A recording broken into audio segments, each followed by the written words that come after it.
8월 23일 오순절 후 12번째 주일입니다.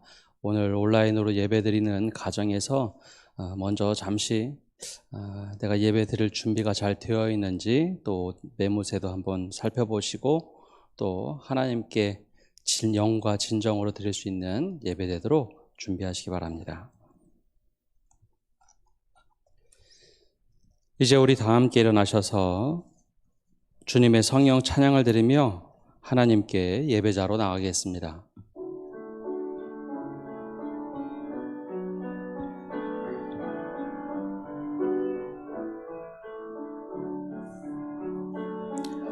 주님의 성령 지금 이곳에 임하소서.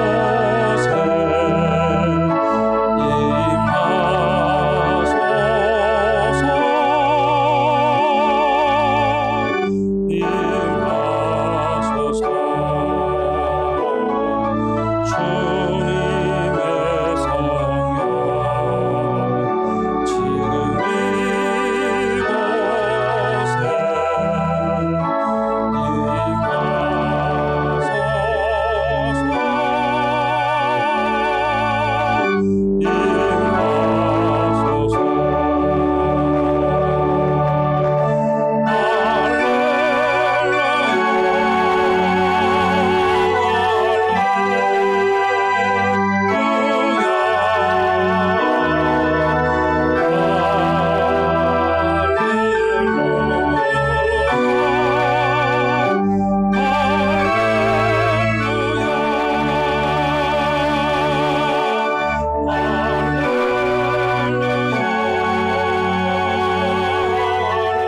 하나님은 영이시니 예배하는 자가 영과 진리로 예배할지니라.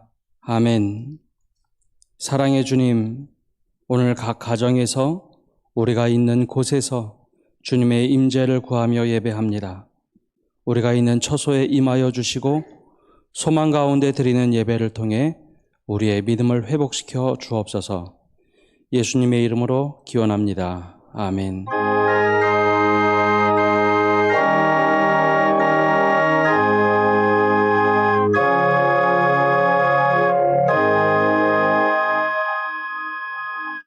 사도신경으로 신앙 고백하겠습니다. 나는 전능하신 아버지 하나님 천지의 창조주를 믿습니다. 나는 그의 유일하신 아들 우리 주 예수 그리스도를 믿습니다.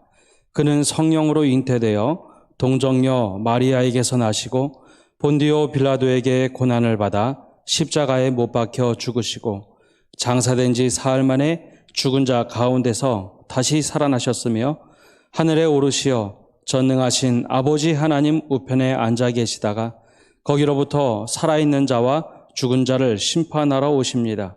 나는 성령을 믿으며 거룩한 공교회와 성도의 교제와 죄를 용서받는 것과 몸의 부활과 영생을 믿습니다. 아멘.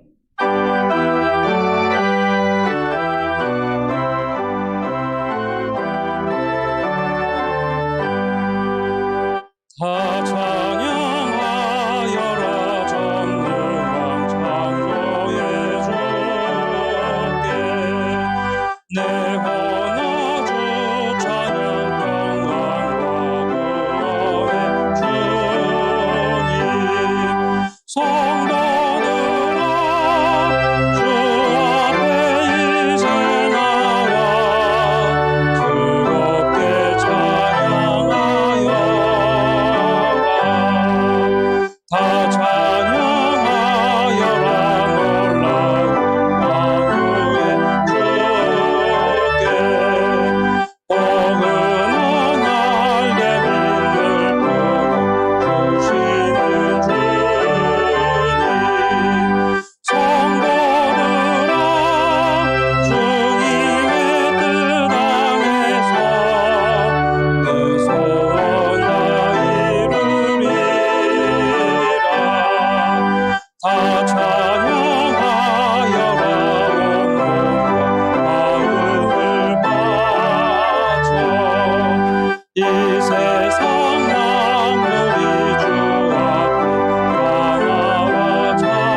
우리 성시교도 교독문 77번 요한복음 3장의 말씀을 교독합니다.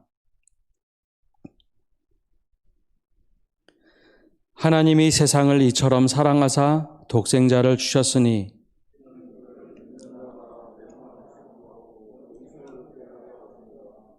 하나님이 그 아들을 세상에 보내신 것은 그로 말미암아 세상의 구원을 받게 하려 하심이라. 믿지 아니하는 자는 하나님의 독생자의 이름을 믿지 아니하므로 그 정죄는 이것이니 곧 빛이 세상에 왔으되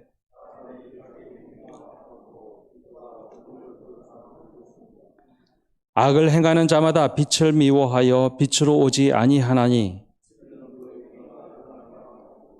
진리를 따르는 자는 빛으로 오나니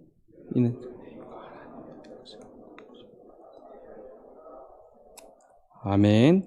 우리 자리에 앉으셔서 찬송가 70장 찬양합니다.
내 영혼아 여호와를 송축하라.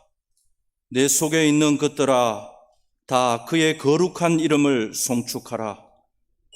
여호와는 우리를 모든 죄악에서 사하시며 우리 생명을 파멸에서 속량하시고 인자와 긍휼로 관을 씌우시며 좋은 것으로 우리의 소원을 만족하게 하시니 감사와 영광을 우리 주님께 올려드립니다.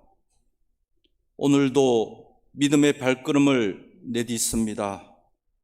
주 안에 서게 하시고 예수 그리스도가 전부인 삶을 살게 하옵소서. 내게 능력 주시는 자 안에서 모든 것을 할 수 있다는 믿음의 고백이 우리 삶을 통해 드러나게 하시고 우리의 영혼이 날마다 여호와를 송축하게 하옵소서. 코로나19로 인한 사회적 거리두기가 2단계로 격상되어 비대면 온라인 예배로 드리오니 마음과 정성을 합하여 드리는 이 예배를 받아주시고 인자와 긍휼로 우리의 소원을 만족하게 하옵소서.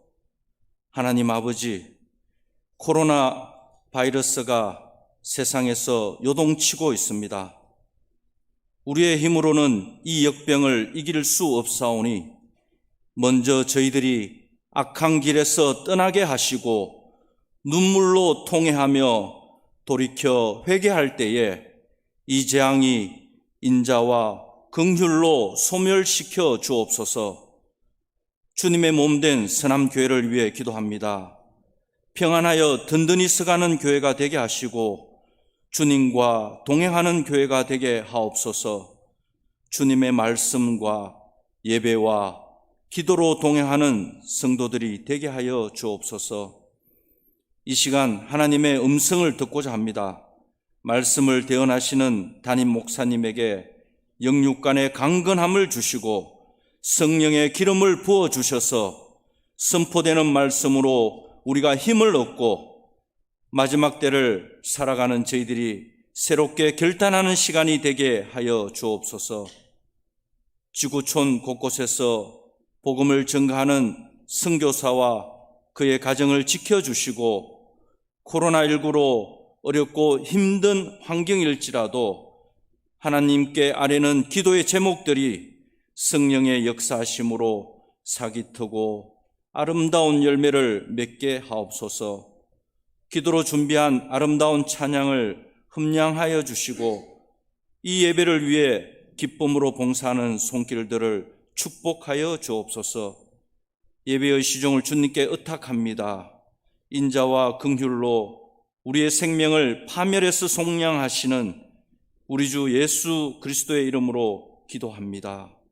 아멘.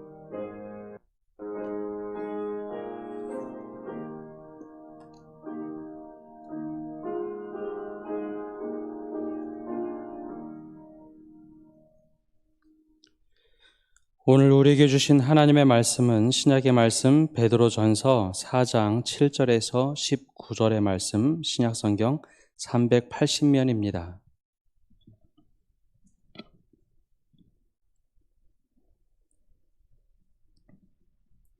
이제 하나님의 말씀을 봉독합니다. 만물의 마지막이 가까이 왔으니 그러므로 너희는 정신을 차리고 근신하여 기도하라. 무엇보다도 뜨겁게 서로 사랑할지니 사랑은 허다한 죄를 덮느니라. 서로 대접하기를 원망 없이 하고 각각 은사를 받은 대로 하나님의 여러 가지 은혜를 맡은 선한 청지기 같이 서로 봉사하라. 만일 누가 말하려면 하나님의 말씀을 하는 것 같이 하고 누가 봉사하려면 하나님이 공급하시는 힘으로 하는 것 같이 하라. 이는 범사에 예수 그리스도로 말미암아 하나님의 영광을 받으시게 하려 함이니 그에게 영광과 권능이 세세에 무궁하도록 있느니라. 아멘. 사랑하는 자들아, 너희를 연단하려고 오는 불시험을 이상한 일 당하는 것 같이 이상히 여기지 말고 오히려 너희가 그리스도의 고난에 참여하는 것으로 즐거워하라. 이는 그의 영광을 나타내실 때에 너희로 즐거워하고 기뻐하게 하려 함이라. 너희가 그리스도의 이름으로 치욕을 당하면 복 있는 자로다. 영광의 영 곧 하나님의 영이 너희 위에 계심이라.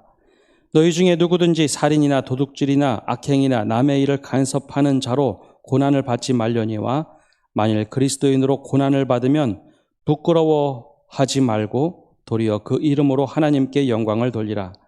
하나님의 집에서 심판을 시작할 때가 되었나니 만일 우리에게 먼저 하면 하나님의 복음을 순종하지 아니하는 자들의 그 마지막은 어떠하며 또 의인이 겨우 구원을 받으면 경건하지 아니한 자와 죄인은 어디에 서리요. 그러므로 하나님의 뜻대로 고난을 받는 자들은 또한 선을 행하는 가운데에 그 영혼을 미쁘신 창조주께 의탁할지어다. 아멘. 우리 이 시간 남성 중창단 나와서 하나님께 영광 돌리겠습니다.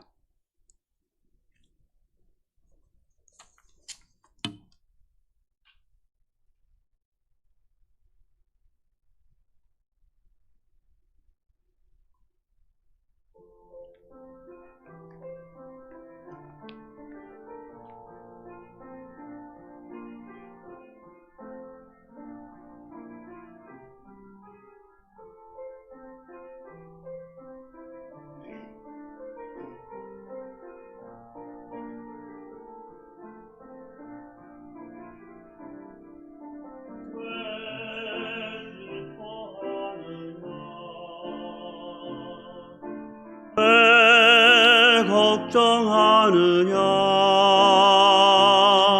무얼 두려워하느냐 아무 염려 말아라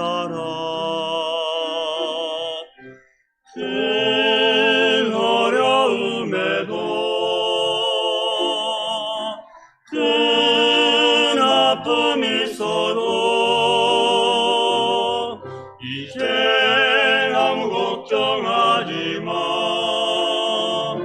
내가 널 붙들어 주리.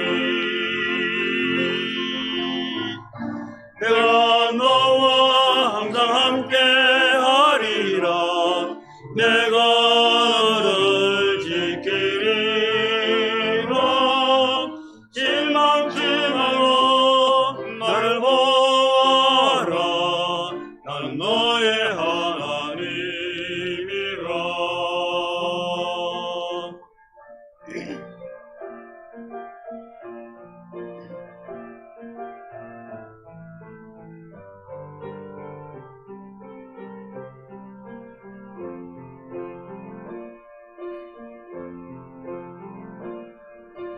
왜 슬퍼하느냐? 왜 걱정하느냐? 뭘 두려워하느냐? 아무 염려 말아라. 큰 어려움에도 아픔이 있어도 이제 아무 걱정하지 마. 내가 널 붙들어 주리. 내가 너와 항상 함께 하리라. 내가 너를 지키리라. 실망치 말고 나를 보아라. 나는 너의 하나님이라. 실망치 말고 나를 보아라. 나는 너의 하나님이라. 나는 너의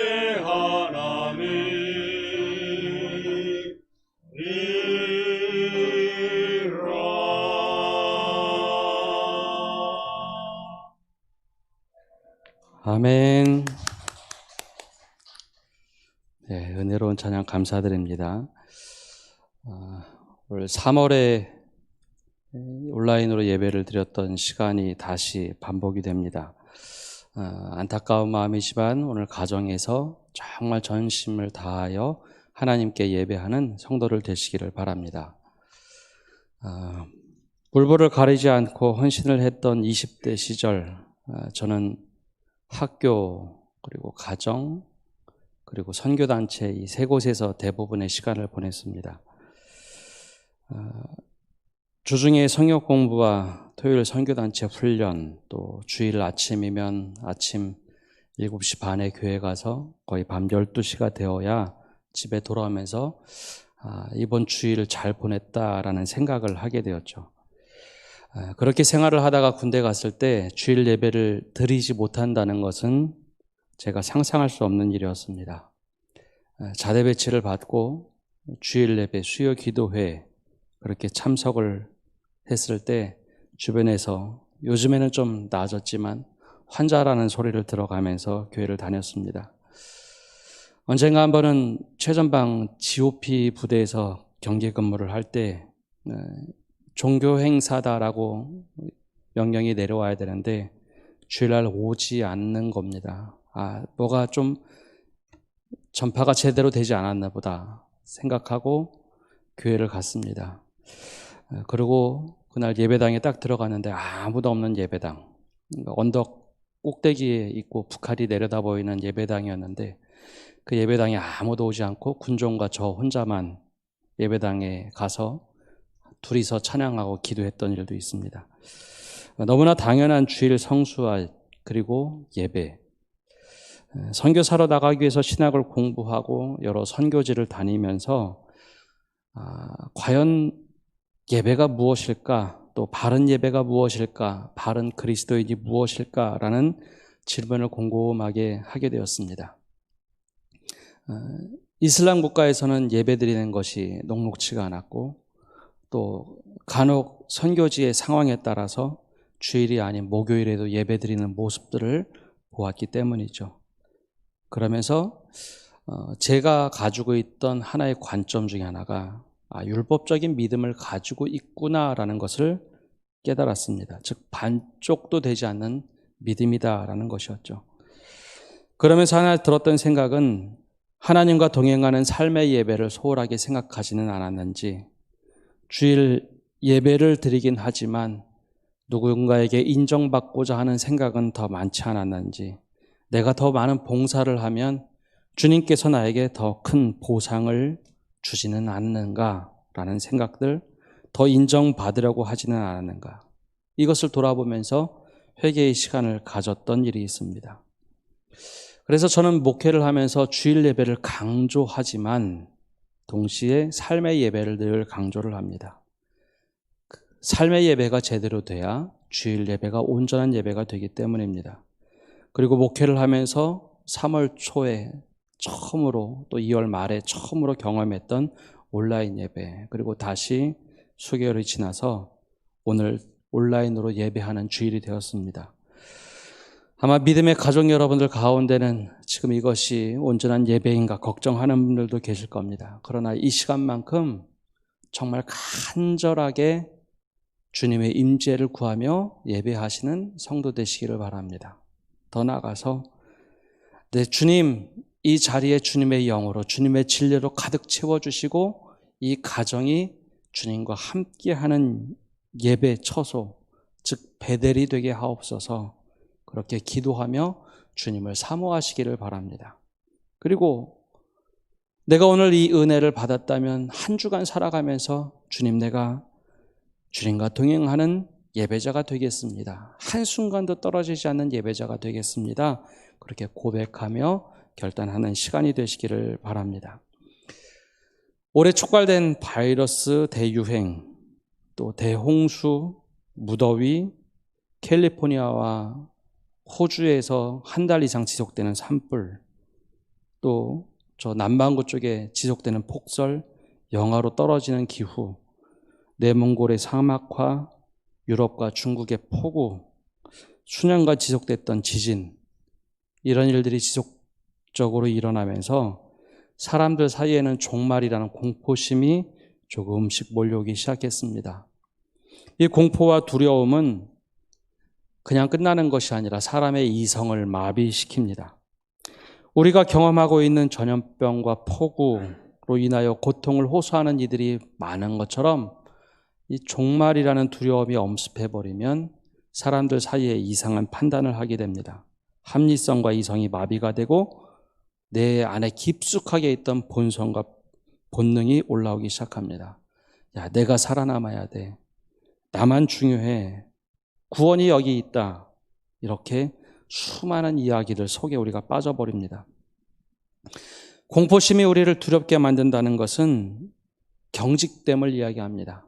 몸이 경직되면 유연성이 떨어지는 것처럼 사고에도 유연성이 떨어지고 초조함이 밀려옵니다. 바로 이때 우리는 어떻게 해야 될까요?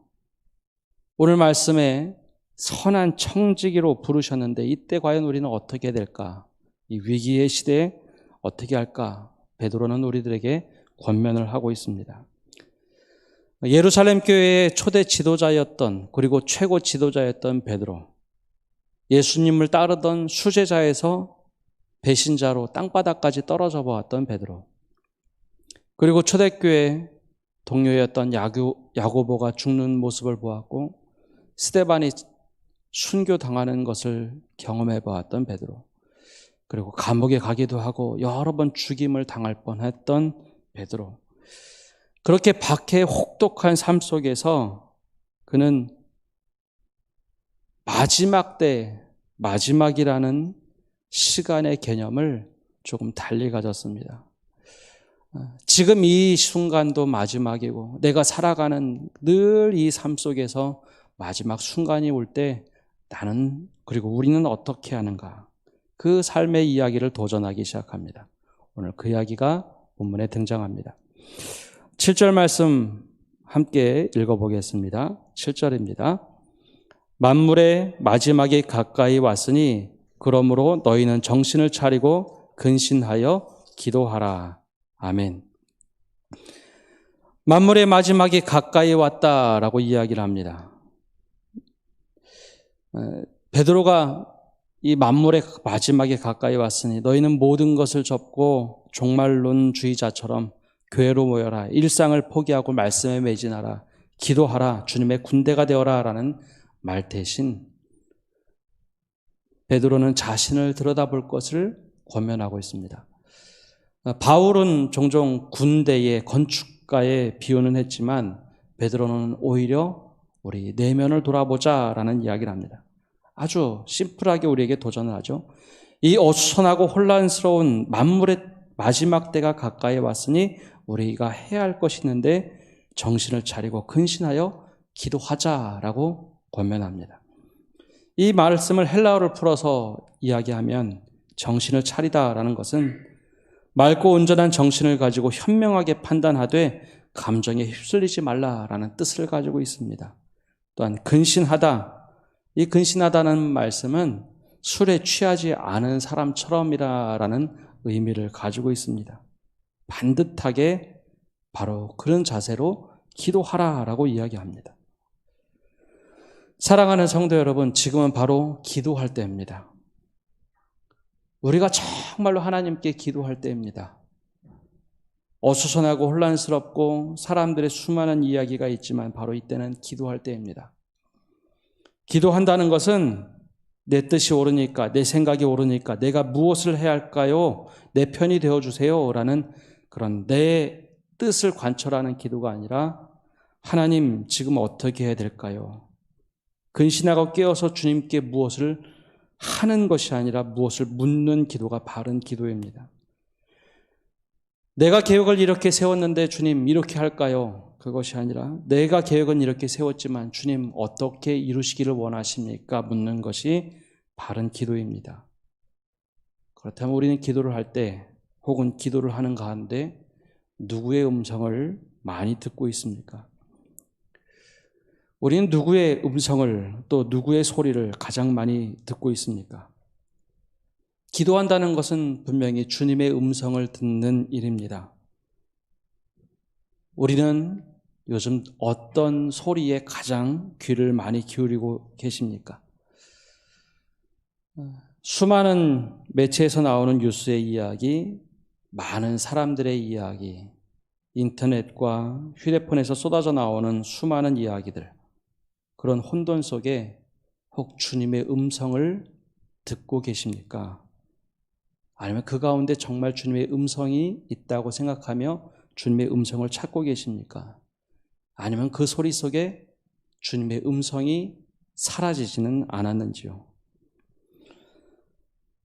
베드로가 기도하라라고 하면서 너희는 정신을 차리고 근신하여 기도하라 라는 이 메시지는 주님의 음성을 들으라는 이야기입니다.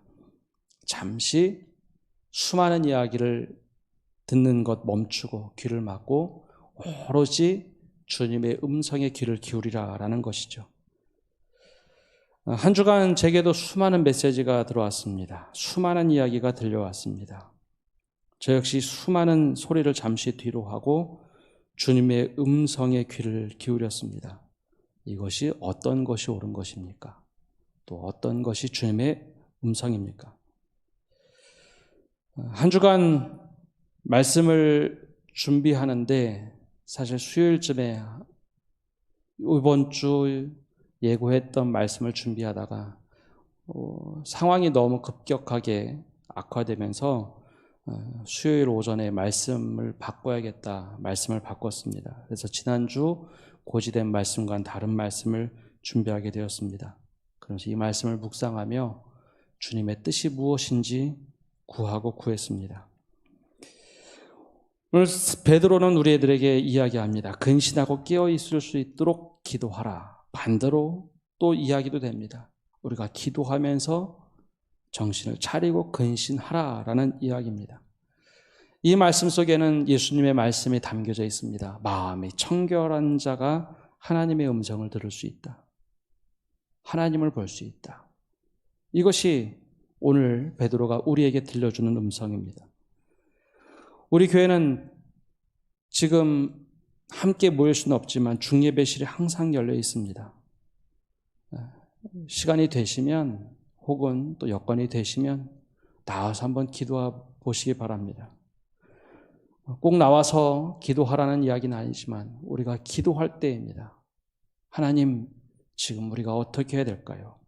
하나님, 이 혼돈의 시대에 마지막처럼 보여지는 이 시대에 내가 정신 차리고 깨어서 근신하며 주님의 뜻을 명확히 알 수 있는 그 기도의 성도, 기도의 사람이 되시기를 간절히 바랍니다. 두 번째, 베드로는 우리들에게 놀라운 믿음의 도약을 제시합니다. 나 혼자도 힘든 상황, 나 혼자도 추스리기 어려운 상황에서 마지막 때가 다가오면 기도하고서 해야 할 일을 권면하고 있습니다. 우리 8절에서 10절까지 말씀 우리 함께 읽어보겠습니다. 8절에서 10절 말씀입니다. 무엇보다도 뜨겁게 서로 사랑할지니 사랑은 허다한 죄를 덮느니라. 서로 대접하기를 원망 없이 하고 각각 은사를 받은 대로 하나님의 여러 가지 은혜를 맡은 선한 청지기 같이 서로 봉사하라. 아멘. 산전수전을 다 겪은 베드로, 마지막 때가 가까이 왔으니 기도하라. 그리고 믿음의 열심을 내라 라고 하는 그 열심이 오늘 서로 사랑할지라, 서로 대접하기를 원망 없이 하고 여러 가지 은혜를 맡은 선한 청지기로 서로 봉사하라. 이것이 베드로가 우리들에게 마지막 때 수없이 박해를 받고 이제 죽을 것 같은 고난 속에서 고백하는, 또 우리에게 들려주는 이야기입니다. 초대교회는 이 음성을, 특별히 소아시아 교회들은 이 음성을 듣고 믿음대로 실천하려고 노력을 했습니다. 사회학자 겸 비교 종교학자 로드니 스타크라는 사람이 쓴 책이 있습니다. 기독교의 발흥이라라는 책입니다. 이 책은 교회 내부에서 썼다기보다는 교회 밖에서 그 당시 초대교회 상황을 바라보면서 사회학 관점으로 썼던 책입니다. 그래서 복음주의자들에게는 때로는 하나님의 은혜로 된 것이지 무슨 사회적 분석이 필요하냐, 그런 비판도 받았습니다. 그러나 교회 밖에서 바라봤던 시각, 비교 종교학자 그리고 사회학자가 바라봤던 초대교회의 발흥이라는 이 시대의 배경을 보면 아주 독특한 관점들이 좀 나옵니다. 그 중에 하나, 우리가 지금 처한 상황과 비슷한 이야기들이 조금 등장을 합니다. 어떻게 교회가 이렇게 성장을 했을까? 그 중에 하나 꼽는 것 중에 전염병 이야기를 하나 꼽습니다. 전염병이 돌았을 때 세 가지 교회가 다른 점이 있었다라는 이야기를 하죠. 첫 번째는 이방 종교와 헬라 철학이 설명할 수 없었던 위로를 사람들에게 주었다라는 이야기를 합니다. 이방 종교와 헬라 철학에서는 그냥 이것을 이기게 해달라고만 기도를 했으나 또 이것은 어찌할 수 없는 것이다 라고 얘기했지만, 교회에서는 이것이 우리의 죄악이다, 그리고 하나님의 은혜를 구해야 된다라는 희망을 얘기했다라는 것입니다. 두 번째가 우리가 한번 깊이 생각해야 될 것인데요. 초대교회 지도자들, 특별히 초대 교부들이 가르친 것이 있습니다. 이 베드로의 말씀을 따라서 이렇게 재앙이 닥쳤을 때 우리가 박해받는 상황이라고 해서 사회를 외면하지 말자라는 것이었습니다. 당시 기독교인들에 대해서 아주 혹독한 박해를 했기 때문에 마을에서 쫓겨나는 것이 일쑤였습니다. 그럼 마을에서 쫓겨나면 사람들이 어디로 갔을까요? 빈민촌으로 들어가거나 아니면 당시 전염병 환자들만 모였던 곳에 들어가서, 그곳에 들어가서 같이 복음을 전하며 살았던 것이 초대교회 교인들이었습니다. 악을 악으로 갚지 말자, 악을 선으로 갚자. 그리고 정말 복음에 필요한 사람들이 누군가. 그래서 오히려 환자들이 모였던 곳을 찾아갔습니다. 그리고 그곳에 열심히 봉사를 하며 사람들을 돕기 시작을 했습니다. 기독교인들이 이렇게 그 지역에서 열심히 살아갔습니다. 그러자 역병이 휩쓸고 돌아갔을 때 놀라운 일이 생겨나기 시작합니다. 기독교인들이 생존하는 비율이 다른 모든 지역보다 훨씬 월등하게 높았습니다. 그래서 역병이 돌면 돌수록 기독교인들이 더 많이 늘어났다, 상대적으로 덜 줄었다라는 것이 이 사회학자의 분석이었습니다. 그런데 이 이면에 또 다른 이야기를 합니다. 그럼 왜 역병이 돌 때마다 그리스도인들이 살아남았을까? 그리스도인들은 이미 그곳에 들어가서 면역력을 갖기 시작했다라는 판단입니다. 역병이 도는 그 가운데 사람들을 가서 돕는 중에 이미 면역력이 생겨서 역병이 돌면 돌수록 오히려 더 살아낼 수 있는 힘들이 생겼다라는 것이죠. 마지막으로 기독교인들은 사랑의 관계, 순응성을 지속적으로 교회에서 이야기했기에 남들은 다 사람들을 배타적으로 대했지만 교인들만큼은 사랑의 관계성을 이어갔다. 그래서 폭발적으로 교회가 성장할 수 있었다라는 사회학자의 분석을 얘기합니다. 사실 어제 당에 모여서 여러 가지 논의를 했습니다. 어떤 성도들 가운데는 국가에서 원하는 대로 굳이 따를 필요가 있는가 불만을 갖고 계신 분들도 분명 계실 겁니다. 주일 예배 그냥 드리면 되지 않는가. 저도 기본적으로 지금 대구 상황에서는 확진자가 그렇게 많이 나오지 않기 때문에 초창기 2월과 3월에 비해서는 안정적이라고 생각을 합니다. 그러나 주중에 변화되는 상황, 그리고 오늘 말씀을 바꿔서 묵상하는 가운데 주님, 우리에게 원하시는 것이 과연 무엇입니까? 기도를 하며 말씀을 묵상을 했습니다. 정말 우리에게 원하시는 것이 무엇일까요? 마치 마지막 때가 되는 것 같은 두려움 속에 사람들이 있는데 어떻게 하는 것이 옳을까요? 그때 오늘 말씀처럼 서로 사랑하라는 것, 하나님의 선한 청지기로서 서로 대접하라는 것, 교회대뿐만 아니라 사람들에게 이 자세로 다가가는 것이 과연 무엇일까요? 사람들이 두려워하지 않도록 하는 것, 이것이 최선의 봉사라는 것, 그 말씀을 곰곰하게 묵상하게 됩니다. 물론 같이 모여서 예배하는 것 대단히 중요합니다. 그러나 우리는 또 반대로 흩어져서 예배할 수 있는 공동체라는 것 또한 우리에게 들려주신 말씀입니다.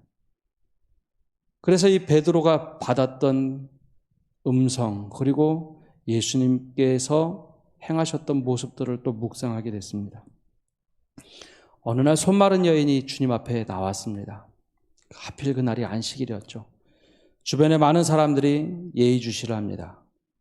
야, 저희가 주일인데 손마른 사람 안식일에 고칠까? 그냥 내버려둘까? 그래서 주님께서 손마른 사람에 대해서 고치려고 마음을 결정한 다음에 율법주의자들에게 그날 마가복음의 말씀, 이런 말씀을 하십니다. 그들에게 이르되 안식일에 선을 행하는 것과 악을 행하는 것, 생명을 구하는 것과 죽이는 것, 어느 것이 옳으냐 하시니 그들이 잠잠하거늘, 이야기를 하시고 손마른 여인의 손을 고쳐준 적이 있었죠. 오늘 가정에서 예배를 드리며 우리가 이렇게 은혜를 나누는 시간은 오늘 우리가 생명의 존귀함을 알기 때문에 주님의 뜻에 따라서 오늘 이렇게 예배를 드리기로 결정을 했습니다.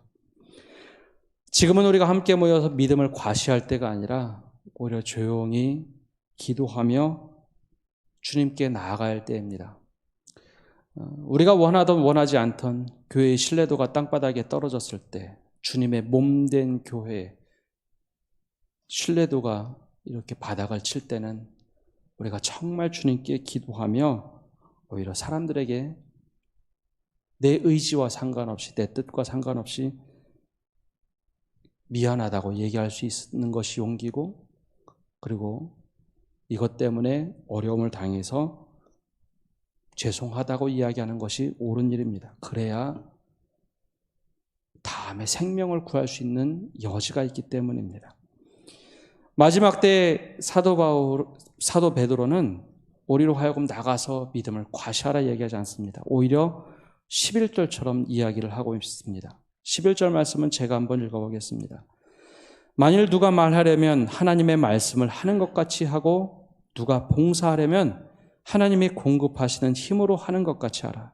이는 범사에 예수 그리스도로 말미암아 하나님의 영광을 받으시게 하려 함이니 그에게 영광과 권능이 세세 무궁하도록 있느니라. 아멘. 정말 하나님의 음성을 이야기하는 것처럼 또 하나님이 공급하시는 것처럼 섬기는 것, 이것이 우리가 지금 해야 할 일입니다. 그리고 이것을 통해서 정말 하나님께 어떻게 영광을 돌릴 수 있는가, 우리의 행동이 어떻게 하면 하나님께 영광을 돌릴 수 있는가, 여기에 초점을 맞추어야 한다라는 것이죠. 우리가 2주간 온라인으로 예배를 드린다고 결정을 하면서 여러 가지 고민이 있었습니다. 그러나 이것이 주님의 뜻이구나라는 것을 온전하게 깨닫습니다. 이것이 주님께 온전하게 영광을 돌리는 일이구나. 그럼에도 불구하고 마지막 때에 베드로가 예견하는 것이 있습니다. 12절 말씀처럼 이야기를 하고 있습니다.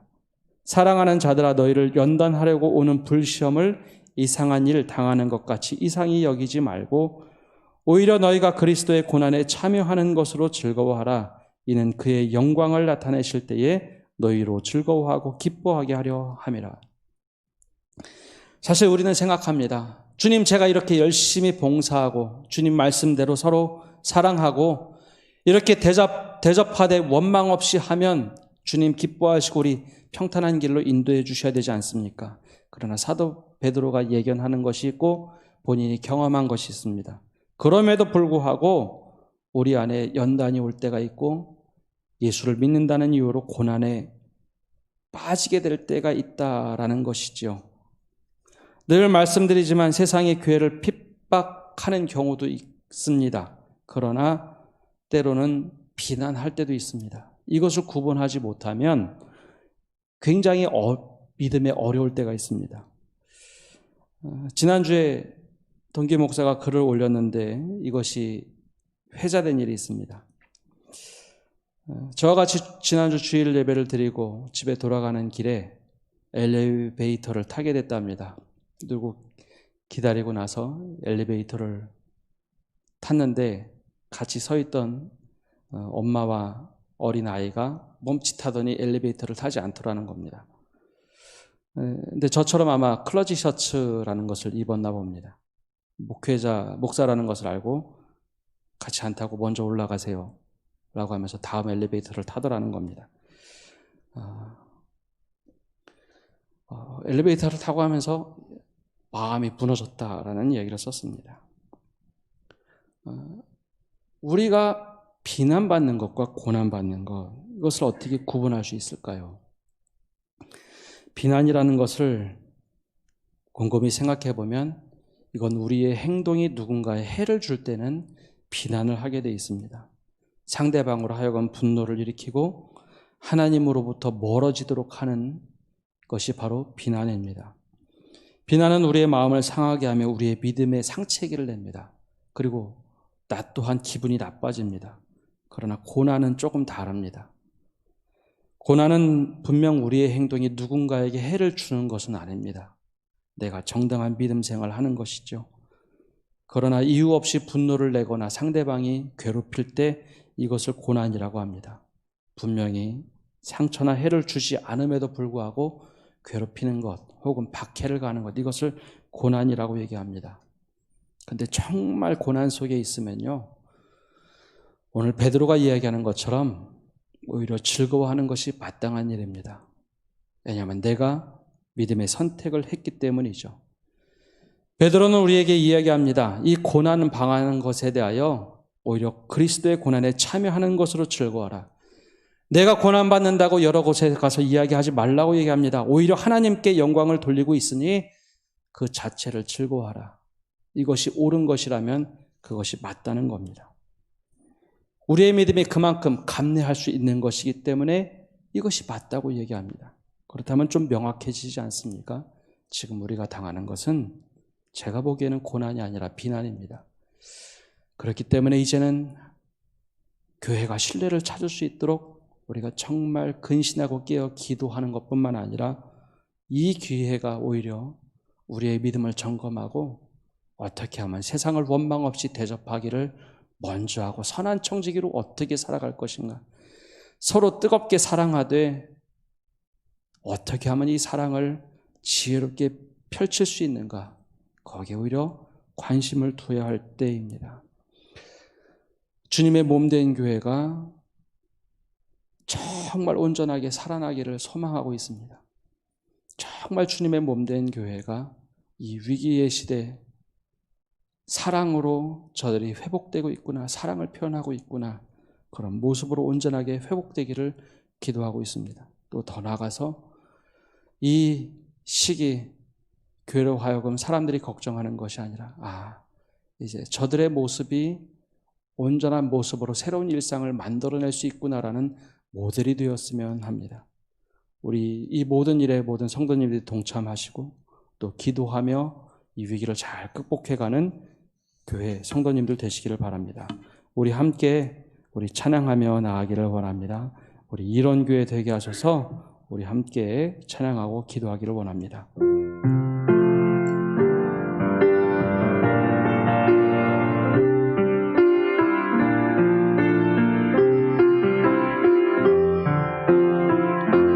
진정한 예배가 숨쉬는 교회, 주님이 주인 되시는 교회, 믿음의 기도가 쌓이는 교회, 최고의 찬양을 드리는 교회, 말씀이 살아 움직이는 교회, 성도의 사랑이 넘치는 교회, 섬김과 헌신이 기쁨이 되어 열매 맺는 아름다운 교회,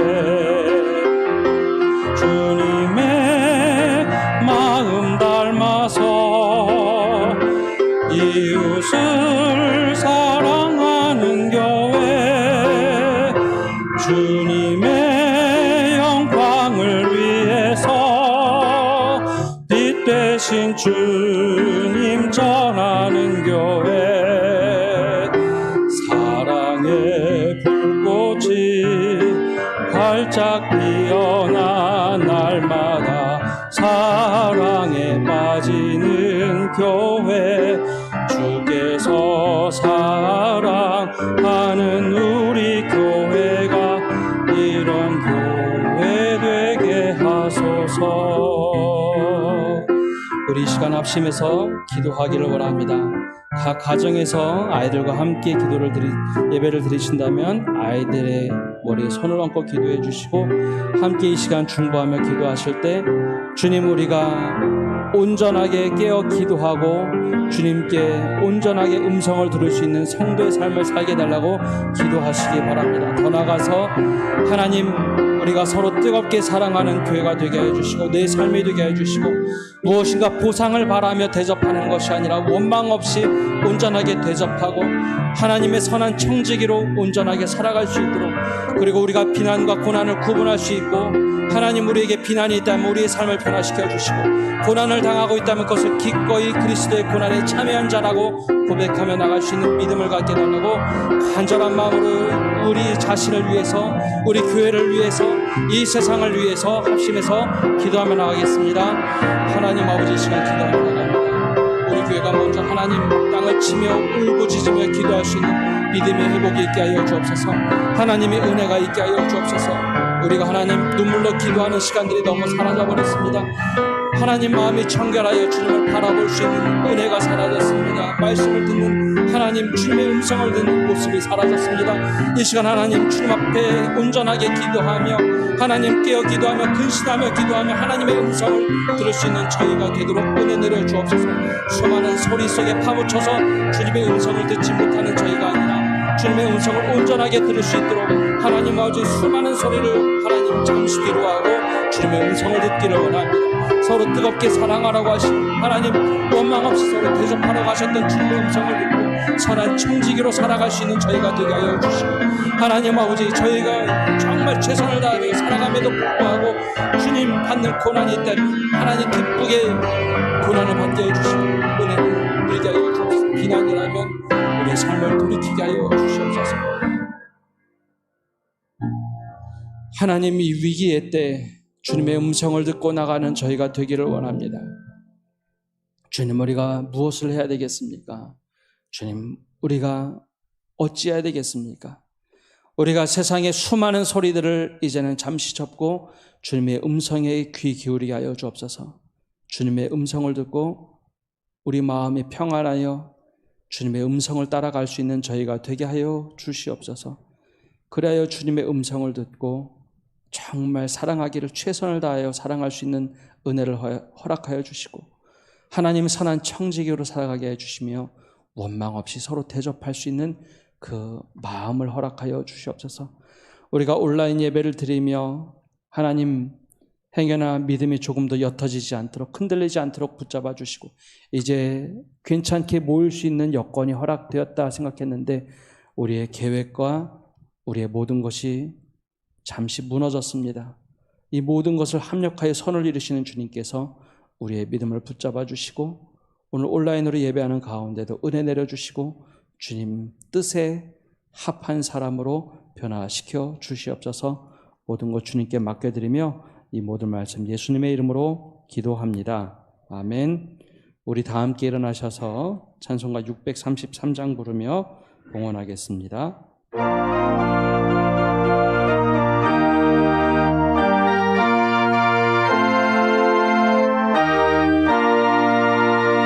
나의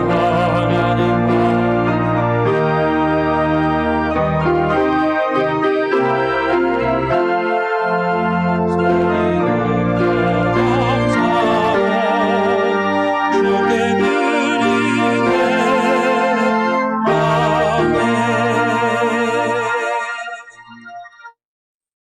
하나님 감사합니다.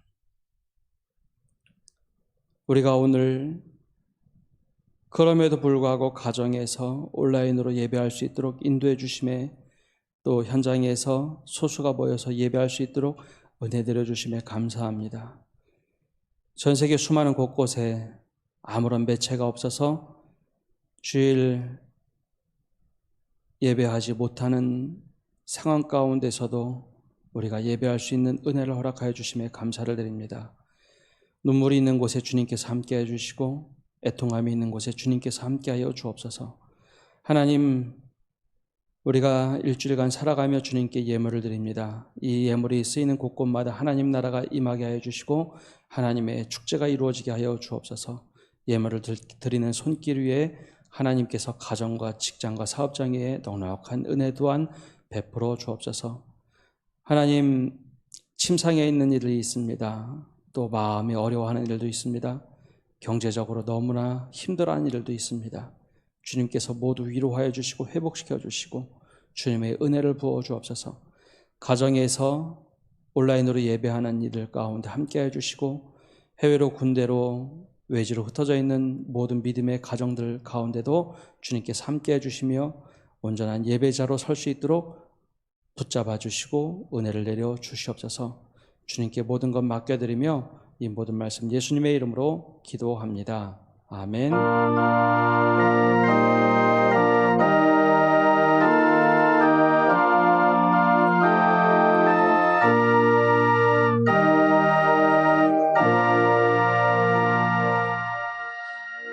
네, 자리에 앉아 주십시오.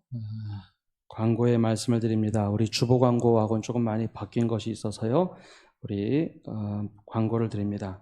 우리 교회는 코로나19 확산에 따라서 선교적 차원에서 9월 5일까지 모든 예배를 온라인으로 전환합니다. 주일 예배는 2부 예배에 우리 예배의 담당자들 또 당회원들과 장로님들 목회자들 모여서 온라인으로 드리고 실황으로 이 송출을 합니다. 그리고 3부는 녹화 방송으로 유튜브로 방송하도록 하겠습니다. 수요 기도회는 온라인 방송으로 실시간으로 방송을 하고요. 금요 영성 기도회는 2주간 개인적으로 가정에서 기도하는 시간을 갖도록 하겠습니다. 새벽 기도회는 온라인으로 녹화 방송하되 5시 30분에 방송 시작하도록 하겠습니다. 교회 학교는 온라인 예배로 전환했습니다. 유치부는 유튜브 채널, 초등부는 파일들과 네이버 밴드 또 유튜버를 통해서 우리 예배를 드려주시고요. 중고등부는 카카오 라이브로 실시간 방송하고 청년부도 카카오 라이브로 모임을 합니다. 또 많은 분들이 궁금해하셔서 물어보시는 것 같은데요. 다음 주에 예정된 담임목사 위임 예식은 오후 3시에 진행을 합니다. 단 온라인 예식으로 전환을 합니다. 예배당에는 최소 인원 50명으로 제한하여 우리 각 세대별로 혹은 직분 대표로 구성하여 최소한 인원으로 해서 온라인 예식으로 제안해서 진행하도록 결정했습니다. 이를 위해서 기도해 주시기 바랍니다. 우리 지난 8월 초에 우리 박수인 권사님 2장 예식을 마쳤습니다. 박수인 권사님께서 세상을 떠나시면서 집을 주님의 몸된 교회에 헌물을 하셨고 또 마지막 6월 2장도 교회 부활동산에 이장함으로 모든 절차가 주님의 은혜 가운데 마쳤습니다. 수고하신 분들께 감사드리고 또 이런 선한 일들이 우리 교회에서 좀 많이 이루어졌으면 합니다. 그리고 오늘 좀 아쉬운 소식이 있습니다. 우리 문주민 청년 공군에 입대합니다. 우리 잠깐 앞에 나올까요? 우리 문성태 장로님 또 김영옥 권사님 아들 문주민 군이 월요일 날 입대를 합니다.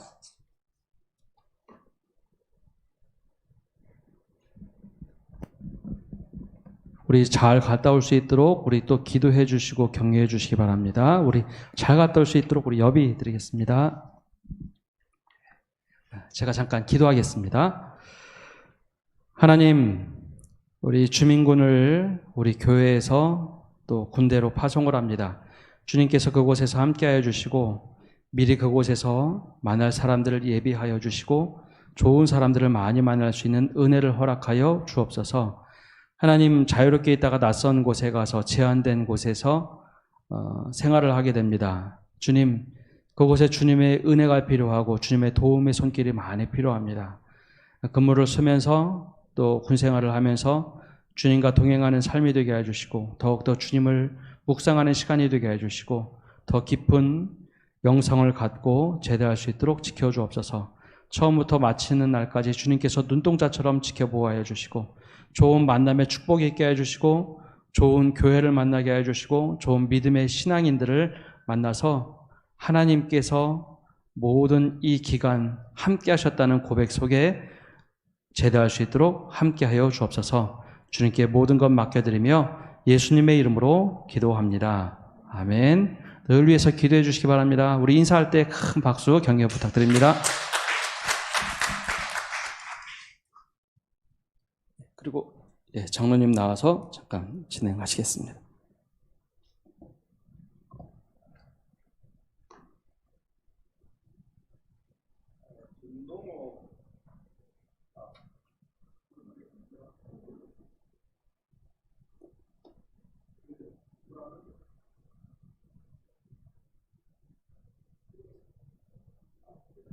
바꿀게요. 네. 신동호 목사 신학 박사학위 취득에 대해서 잠깐 말씀을 드리겠습니다. 장로회 신학대학교 대학원 성교 신학의 박사과정을 모두 마치시고 지난주 20일 목요일에 박사학위 수여식을 가졌습니다. 논문 주제는 삼위일체 하나님의 관점으로 본 성교적 교회론 연구입니다.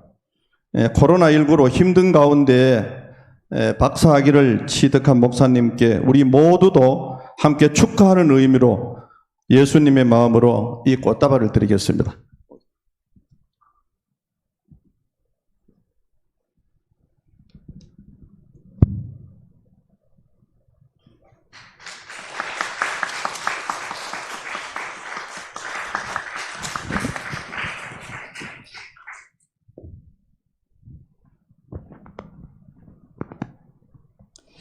네, 이게 신학 박사라서 설교가 너무 교리적으로 가지 않는가 이제 걱정하시는 분들이 있는데, 또 신학을 바탕으로 또 목회 더 매진하고 또 열심히 하도록 하겠습니다. 우리 다 함께 일어나셔서 우리 공동체 고백 하겠습니다. 공동체 고백. 사랑의 주님, 우리가 용서받은 죄인임을 잊지 않게 하옵소서. 우리의 삶이 이웃을 해하거나 주님의 몸된 교회에 해를 끼치지 않게 하옵소서. 더 나아가 우리의 삶이 온전히 하나님께 영광 돌리는 삶이 되게 하옵소서. 아멘.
기도하겠습니다. 주님이 그대 앞에 계셔서 그대에게 바른 길 보이시기 바랍니다. 주님이 그대 곁에 계셔서 그대를 팔로 껴안아 지키시기 바랍니다. 주님이 그대 뒤에 계셔서 그대를 못된 사람들의 흉계에서 보존하시기 바랍니다. 주님이 그대 아래 계셔서 그대가 떨어지면 받아주시고 그대를 덫에서 끄집어내시기 바랍니다.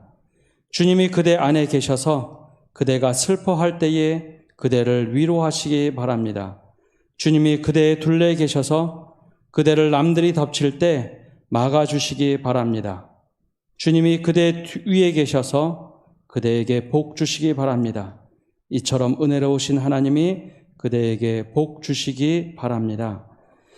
이제는 예수 그리스도의 은혜와 아버지 하나님의 크신 사랑과 성령님의 교통하심과 위로하심이 오늘 예배를 드리며 주님 마지막 때에 선한 청지기로 서로 사랑하고 대접하기를 원망 없이 하고 온전한 마음으로 살겠습니다. 다짐하는 모든 성도들 위해, 또한 온라인으로 예배하는 모든 믿음의 가족 위해, 그리고 아파하고 힘들어하고 있는 모든 교회와 세상 위에 이제로부터 영원까지 함께 하시기를 간절히 축원하옵나이다. 아멘.